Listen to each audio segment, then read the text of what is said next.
They're already calling for impeachment, the 25th Amendment. I'll explain to you why that's the worst decision I've ever heard of in my life. I'm also going to tell you why you're surrounded now. You see, they censored Trump off social media. I'll tell you why you're surrounded, not President Trump. All that's coming up right now on I'm Right.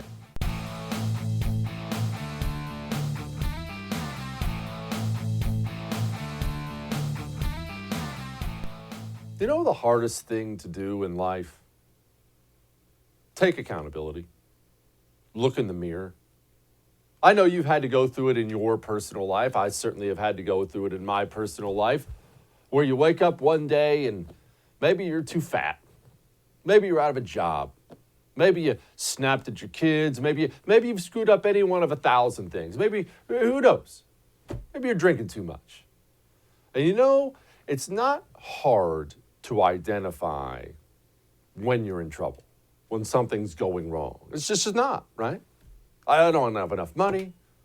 My belly's getting too big. I'm hungover all the time. It's not hard to identify the trouble.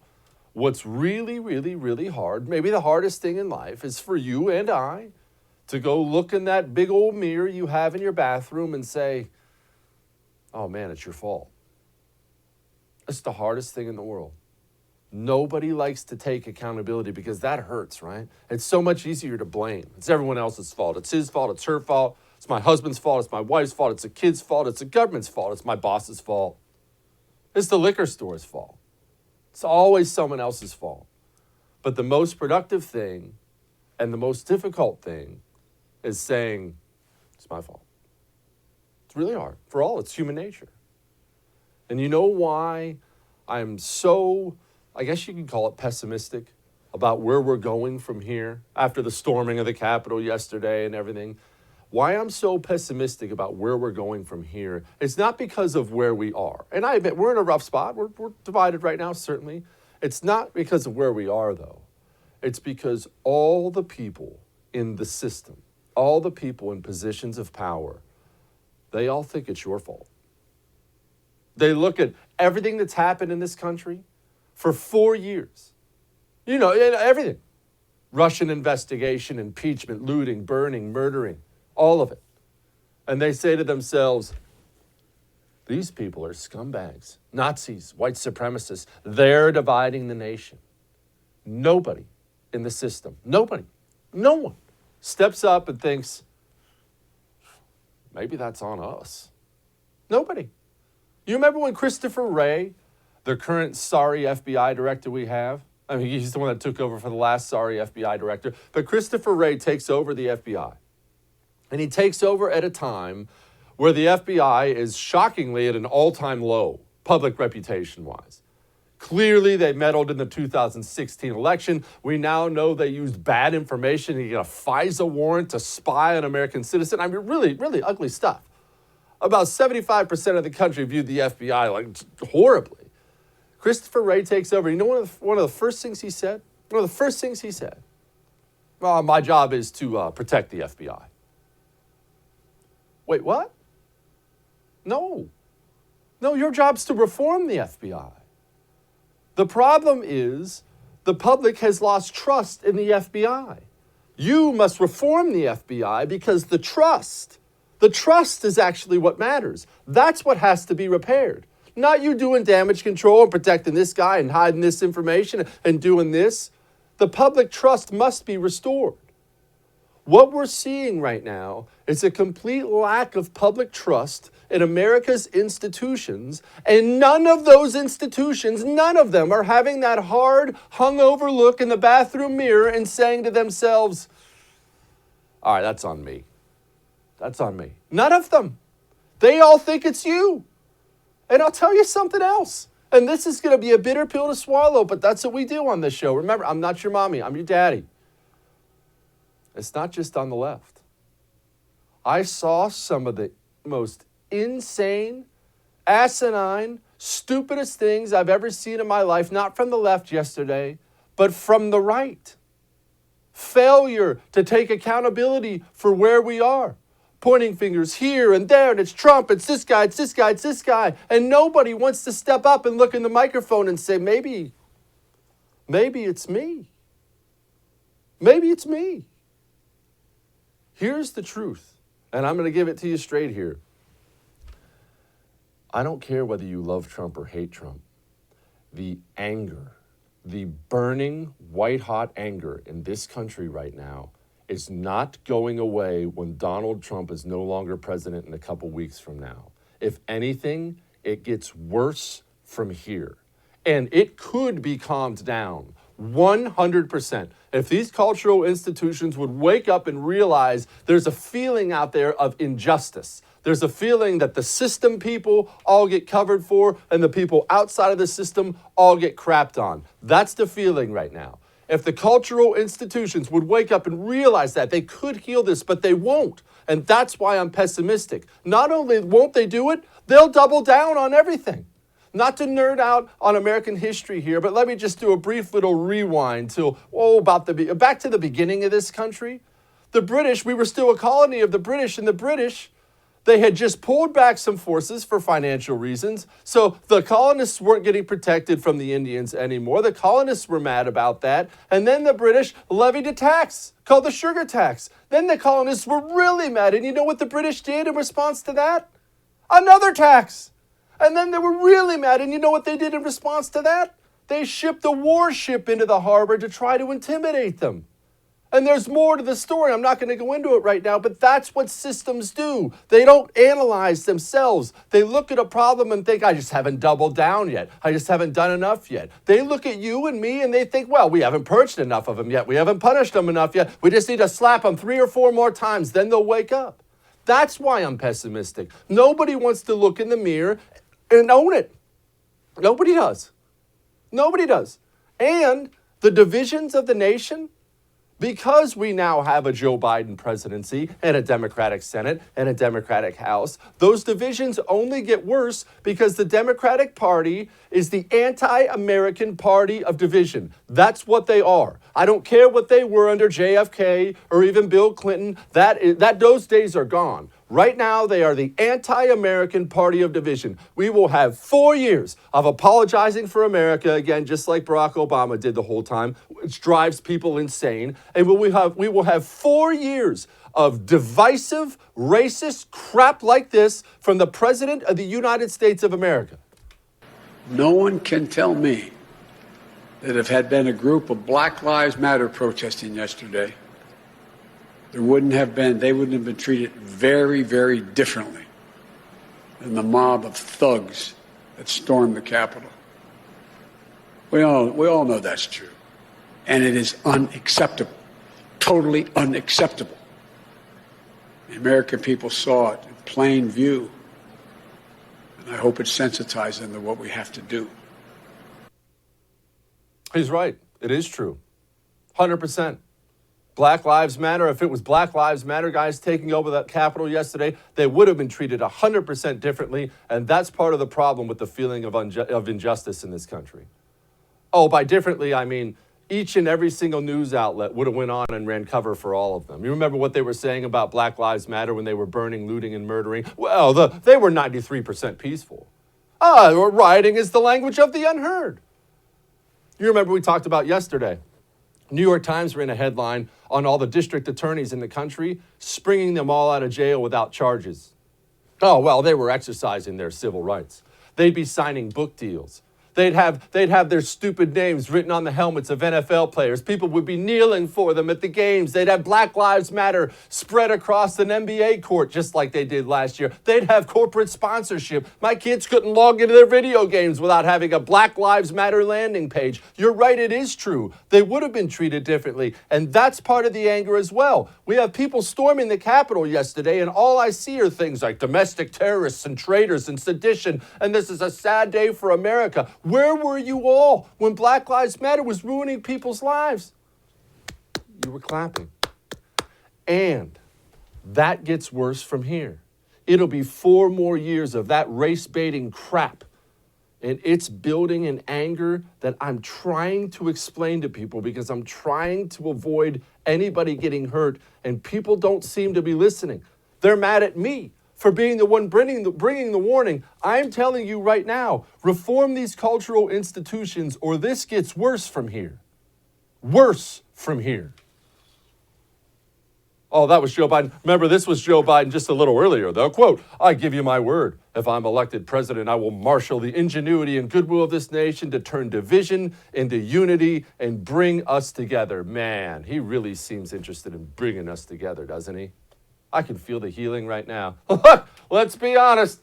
If it was black people, things would have been different. Anyway, bring us together. That's not how you heal. That's how you picket scabs and picket scabs and picket scabs until something bad happens. And speaking of picking at scabs, speaking of the people in the system doubling down on everything that has created the anger, here's what Nancy Pelosi had to say. The President of the United States incited an armed insurrection against America. The gleeful desecration of the U.S. Capitol, which is the temple of our American democracy, and the violence targeting Congress are horrors that will forever stain our nation's history, instigated by the President of the United States. That's why it's such a stain. In calling for this seditious act, the President has committed an unspeakable assault on our nation and our people. I joined the Senate Democratic leader in calling on the Vice President to remove this President by immediately invoking the 25th Amendment. If the Vice President and the Cabinet do not act, the Congress may be prepared to move forward with impeachment. That is the overwhelming sentiment of my caucus. 25th Amendment? I'm sorry, Mr. Producer, did she say 25th Amendment and impeachment? Yeah, I thought that's what I heard. Are you people out of your minds? And okay, I know what you're saying. Wow, okay, it's Nancy Pelosi. She's a nutball. No one's listening to her. No. I heard several people, including friends of mine, on the right yesterday. On the right, supposedly on yours and my side, saying, well, we got to impeach him. He's got to go. I cannot think of a single thing that would light a match and drop it into the powder keg of America more than trying to impeach the president again. That's half the reason people are so mad. You already impeached him for no reason the last time. Even if you think he deserves to be impeached this time, even if you think he deserves it, let him go. He's gone in 2 weeks. Stop doubling down on everything that has people ready to murder. And somebody already died yesterday, and it's freaking terrible, man.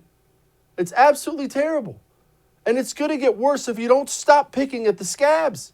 But not only do they don't seem interested in leaving the scabs alone, they're looking at them and licking their lips, ready to go back in. Stop. And I warned you. I warned everybody. For 4 years, I told the left, stop. The looting, burning, impeach, collusion, resist, burning Trump in effigy, shooting U.S. congressmen, assaulting U.S. senators, and I warned for 4 years. You saw me. I warned right here and on my radio show, stop, there's going to be a response. Stop, people will only take so much of this. Stop.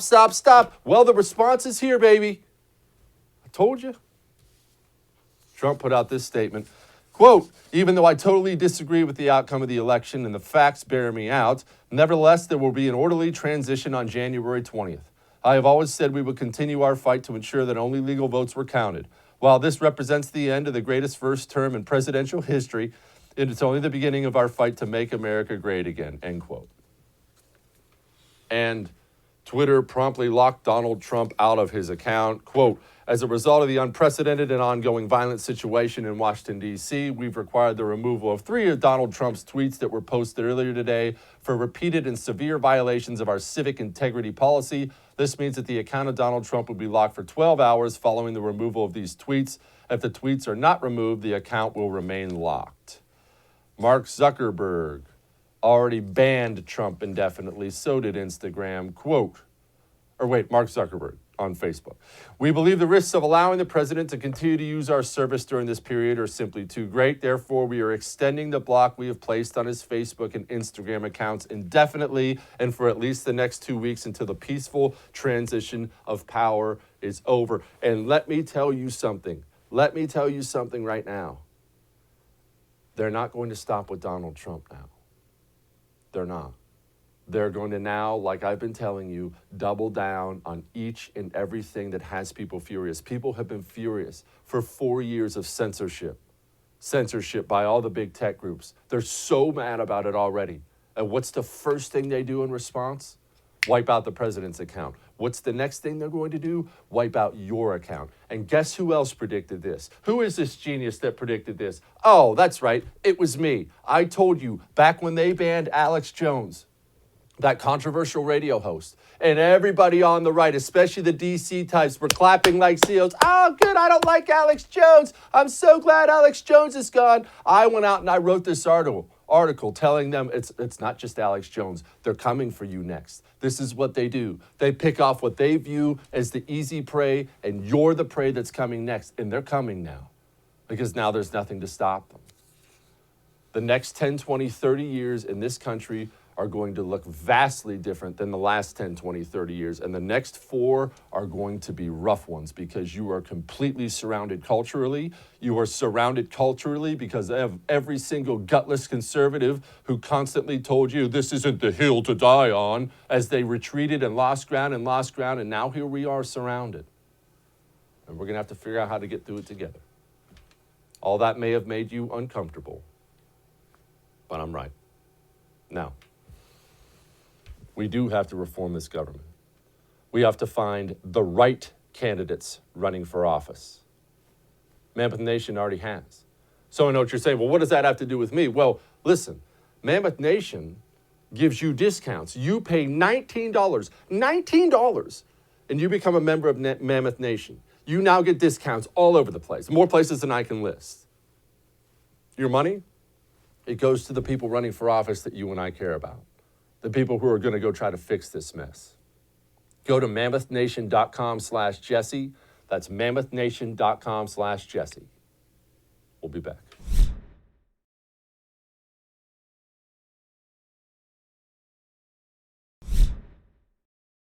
Well, lost in the shuffle or scuffle.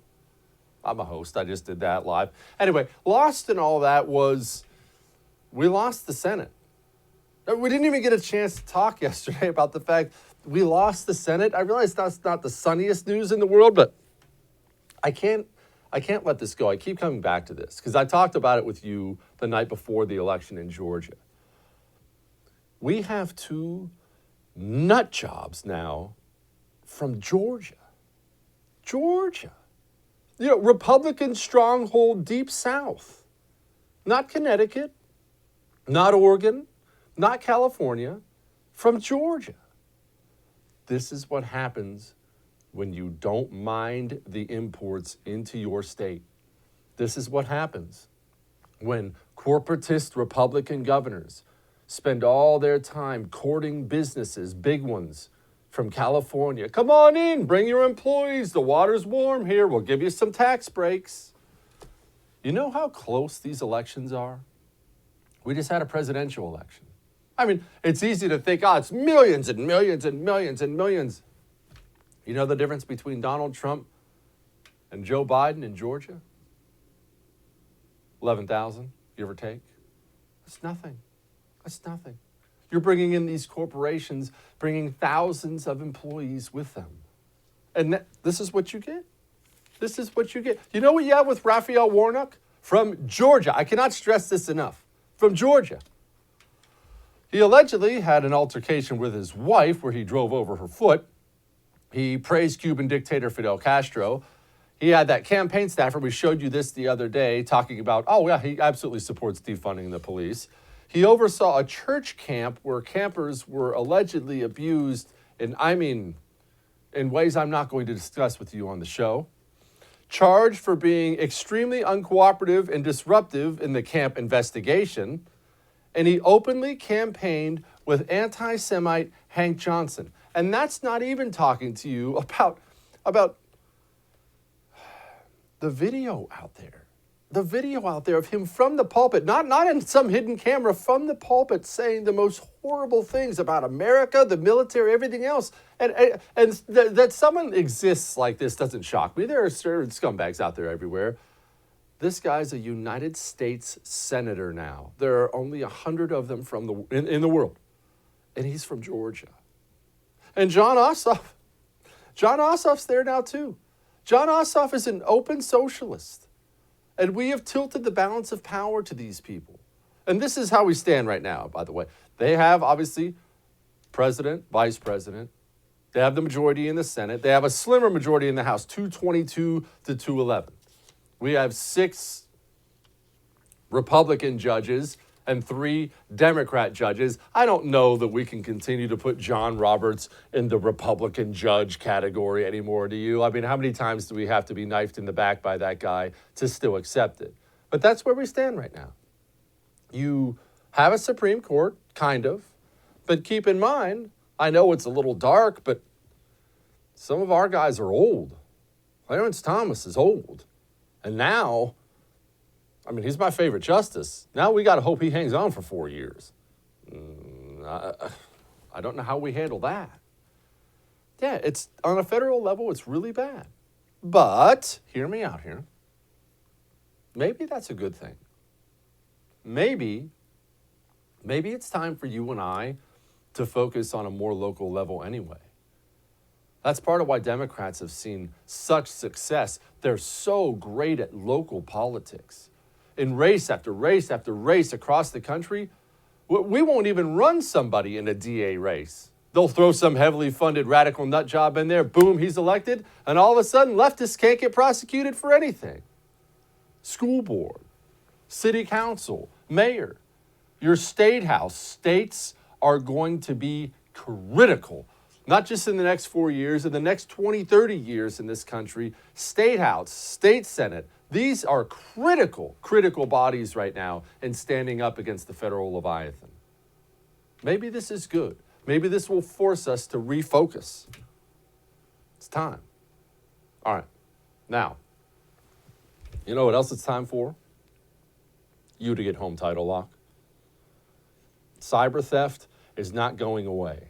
Unless you think the internet's going away. And I don't know about you, I kind of think that's going to hang on. And as economies, as you know, our social environment shifts more and more to the internet, criminals shift there too. Your home title is not a piece of paper. It's not. You need to stop thinking about it that way. It exists digitally now.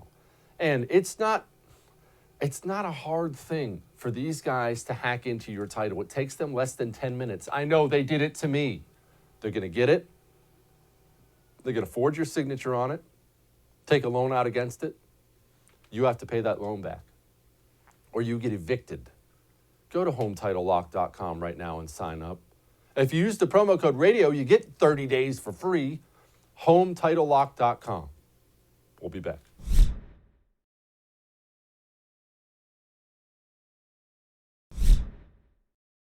Joining me now, Republican strategist and host of the 13-Minute News Hour, Bobby Eberle. Bobby, I want you to listen to this quote from Chuck Schumer because this one it flabbergasted me. Quote, "What happened against the U.S. Capitol yesterday was an insurrection against the United States incited by the president.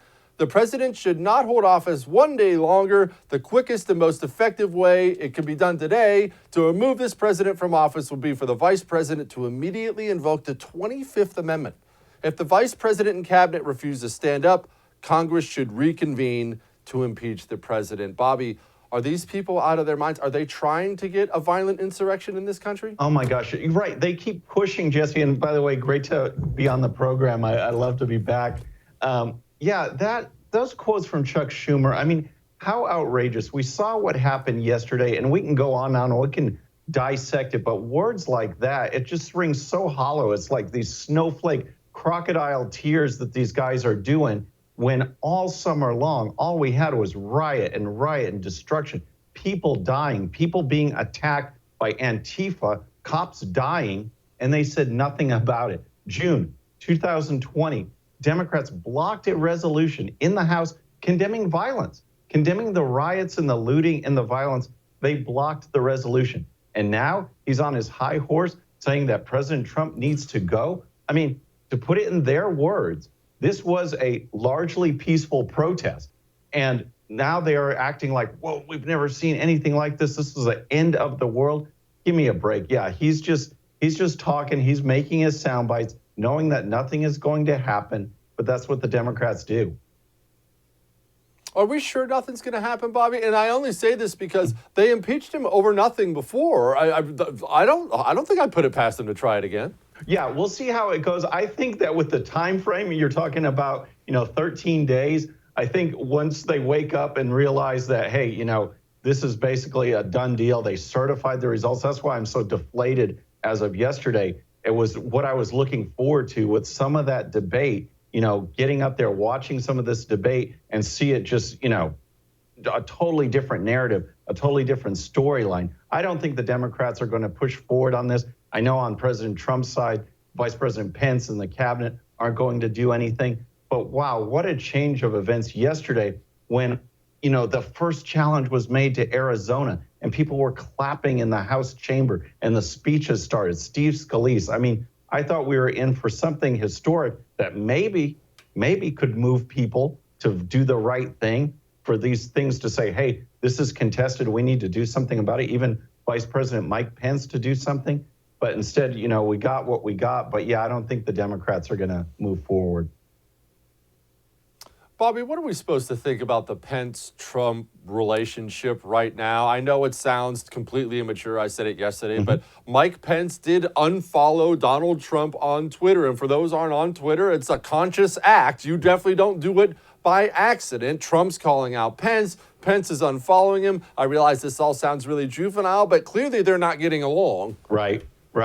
Yeah, and that was the point, Jesse. I mean, there's so many strong feelings, and I am such a Trump supporter, and I'm such a supporter of this movement, not just the conservative cause, because I've been a conservative all my life, but some of the things that we've done in this term that Republicans have been afraid to do. Speak out against the media, speak out against big tech, push for freedom of speech, address this woke culture that wants to cancel everything. Those are some of the highlights that we were able to do because President Trump gave a number of Republicans the backbone to do it. But then yesterday, I was initially surprised at first, I'll just be honest, with what he said during his speech, putting so much weight on Vice President Mike Pence to make a change, to basically turn the election himself. There are other things I think Mike Pence could have done, but I was surprised about that. And then, this unfollowing and stuff, I really wish we wouldn't have seen that happen. What we saw in the Capitol, again, small percentage of the 100,000 people that had gathered to support not only President Trump, but election integrity, analyzing this voter fraud, looking at these election law violations. They want their grievances addressed. They want people to do something about it. And that's what they finally reached the boiling point where their people are pushed aside time and time again. But that is the part of yesterday that I wish we hadn't seen. Bobby, I've been arguing that this is much, much bigger. The anger out there is bigger than an election, and it's actually bigger than Donald Trump. That Donald Trump rode anger that was already there into office. He was a mouthpiece for it. And these people in D.C. on the left and the right who think this all goes away in a couple weeks when Donald Trump's no longer in office, I've argued they're in for quite a sore surprise. Yeah, Jesse, you are absolutely right, man, because in 2016, when I was watching all of these candidates, who am I going to support? I kind of gravitated to two almost right away. And that was Senator Ted Cruz, because I believed he would advocate and push for conservative positions. The other one right away was Donald Trump, because he spoke to working men and women. I grew up blue collar. He told it like it was. And he was the only one that I saw that would take on the media and take on big tech, take on China with these bogus trade deals, basically be the anti-establishment, the anti-globalist.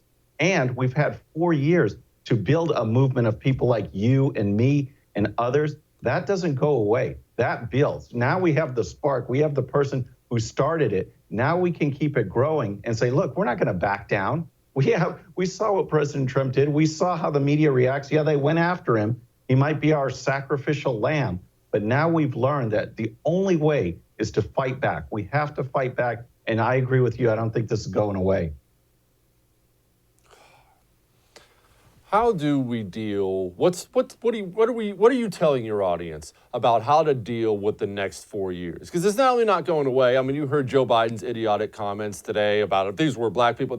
It's just going to be picking at that scab again for 4 years, Bobby. What do you tell somebody to keep them from pulling their hair out and jumping off a bridge? Oh my gosh. Well, that is a good question because I'm prepping for my show for tomorrow. And I'm asking myself these same things. Like, what do we do? How do we address these next 4 years? We've got now, I mean, it's real now. It's real that we've got a Democrat president, House, and Senate. I mean, they are going to do just like Obama had during his first 2 years, where they pushed through Obamacare without any Republican support. They had the House, Senate, and the presidency. We're in for some bad times, but we have to know that the only way we fight back is by getting our folks elected. So number one, from day one, I mean, starting now, we have to push for ballot security, election integrity efforts, because we saw what happened. The rallies and stuff don't matter, the enthusiasm, it doesn't matter if they can change election laws, if they can do things and exclude poll workers, poll watchers, that kind of verification. If they can game the system, it doesn't matter how popular our candidates are. So from day one, we have to focus on changing this. Voter ID, getting rid of dead people from the rolls, things like that, and then keep pushing forward. You know, I believe Candace Owens, Twitter messed around with her. She filed a lawsuit. Now, everyone doesn't have the following that she does or the name that she does. But again, if we pull our resources together, we fight back against big tech, we fight back against the media, we don't let them push us around. And when they do, we let people know about it. That's how we start this movement and how we start going. But for now, what I'm gonna, I guess, tell my audience tomorrow is partly what I just said there, and then we got to keep the faith. We got to keep pushing forward and rally around candidates that are actually going to step up and do something, not say they are, and then change their minds and vote for this certification when we know it's bogus. That was really disappointing. We can't support candidates like that. Is it time to start focusing a lot more on primaries than we do? I feel like I spend 90% of my show yelling at Republicans and not Democrats. Is that time for that? Yeah, I absolutely agree. I mean, and this is where we have to really think, you know, there's so many times coming up through party politics like I've done for 26 years, you always hear this phrase, you know, that they're a good conservative or they're a good Republican. And why? Because they've been there a long time. We need to really take advantage of our primary process and say, look, all right, we're going to fight the Democrat. We know we're going to fight the Democrat regardless of who we have. This is our chance to put the best person forward. Is this person going to back down once they get to Washington or the state house in Texas, you know, where I'm from? Are they going to represent us? And if they aren't, now's our chance to get someone new. You know, I'd like to take on John Cornyn in 6 years. I may actually do it because I'm so frustrated with what I'm seeing. We need people that will speak up and be real with the American people and fight for the issues that people believe in. Bobby Everly, thank you so much, my man. I appreciate you. Yeah, I love it, Jesse. Thanks. How's your anxiety level? I realize it's look, there's plenty to be stressed about right now. And look, natural medicines, holistic healing approaches, these things are known to help alleviate things like anxiety, sleeplessness, and joint pain. And remember, natural things, that's the stuff that's been proven over time. All the newfangled stuff, that's what's new. That's why I choose CBD. But buying CBD can be frustrating, at least it used to be for me. I would buy from here and it stunk. And then I'd buy from there and it was extremely effective and I could never figure out what was going wrong. Well, what was going wrong is I was assuming all CBD is the same. It's not. You have to have the quality stuff that's been tested. That's why doctors trusted CBD company. They researched the whole industry and found the best ones, like Be Best Organics, which is made in the USA, and they test every batch. Go to doctorstrustedcbd.com, use the promo code Jesse. That gets you 5% off and a free lip balm. We'll be back.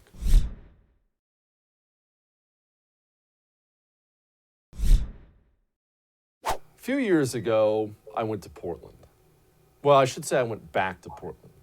And I landed in that city, and it was a dump.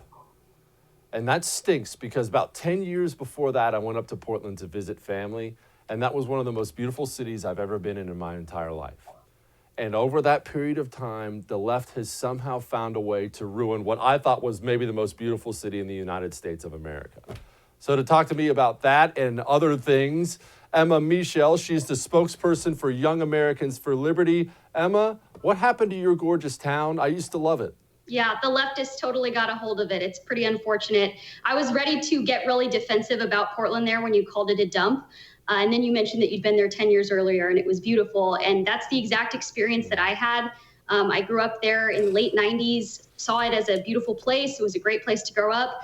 And we lived in Portland proper when I was a kid, and my parents took us out a little bit outside to the suburbs to get out of it, moved to a little small town called Scappoose, which was a little better. But when you ask what caused that problem, it's leftist leadership. It's leadership that punishes success and that rewards bad behavior. And that's just a broad 10,000-foot version. There's a lot of problems on the state level too, but it's the perfect little petri dish for socialism and Marxism and these far left ideas that AOC and all of these far left loonies in Congress are pushing.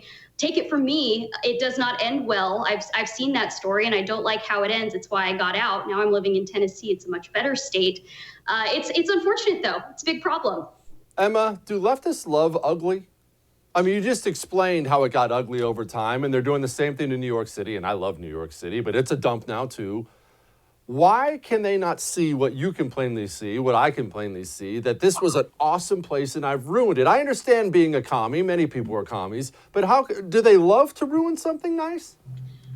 I wouldn't say that. I would just say there's a failure to accept the realities that certain policies and certain actions have consequences. The left loves to say elections have consequences.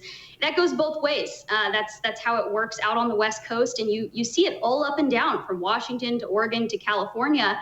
They try these policies that punish success and that reward inactivity and reward poor life decisions. And you end up getting an influx of people who don't care about success. And that tends to not have a great impact on your community. And you see businesses that are leaving by the day. I have a new family member or friend that calls me every day and says, oh, we're moving to Idaho or we're moving to Texas. We're going somewhere where we're welcomed rather than punished by a tax code and by regulations and by terrible schools that don't teach our children the basic things that they need to know to be successful. So I think it's more that people in places like Portland are in this sort of wonderland where there is no reality and there are no consequences. It's not that they want to be bad people. Most of them do want to be good people. And when you talk to them, a lot of them are very pleasant people. They think they're doing the right thing. There's just this failure to connect actions and consequences. What's the problem facing the nation right now? I see us as being so divided, and I'm not going to do that thing where I say the most divided ever, because we were shoving bayonets into each other a couple hundred years ago or whatever, 150 or so, but we are very divided. Why? Well, a lot of people are making this a left versus right issue. I don't see it as that. I see it as an issue of, reasonable people who want to find solutions for the problem, who are more interested in a skirmish and in getting some sort of gratification and action. And that's what we saw all summer long from BLM and Antifa. Not everyone that were in those crowds were out for violence, but some of them were. And just like yesterday in D.C., not everyone in that crowd was out for violence, but clearly some of them were. I think that's our big problem, is that there's a growing faction of people in America who don't care about, the welfare of their neighbors and other citizens. I think it's a small portion of the country. Most people are generally pretty nice to each other. They don't have problems. You may have all different sorts of political stripes in your neighborhood, but for the most part, we're still able to get along. What concerns me is that this idea of violence and of using force and threats against people as a way of making your political priorities known, that's really scary that we're getting there. And I think it's something that a lot of people should be taking blame for.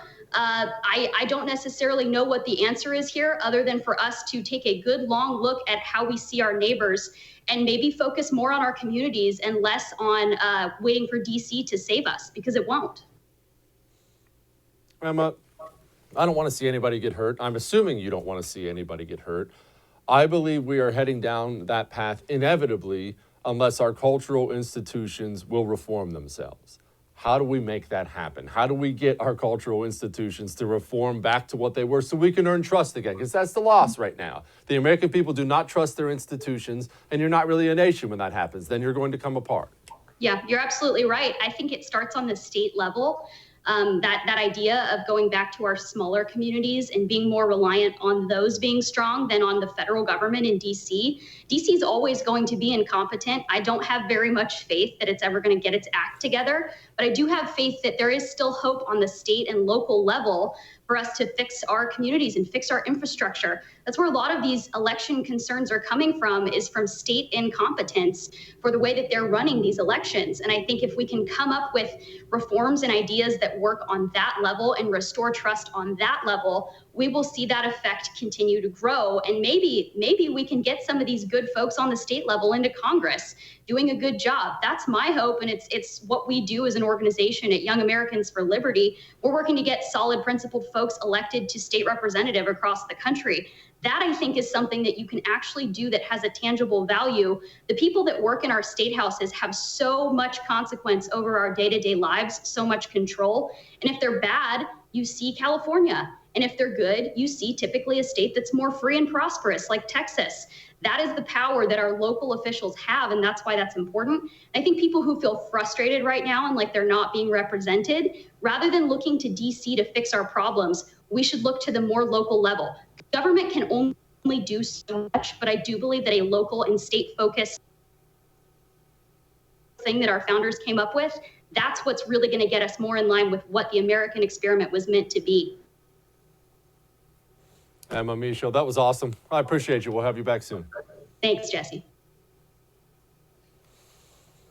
All right. We're not quite done yet. Hang on.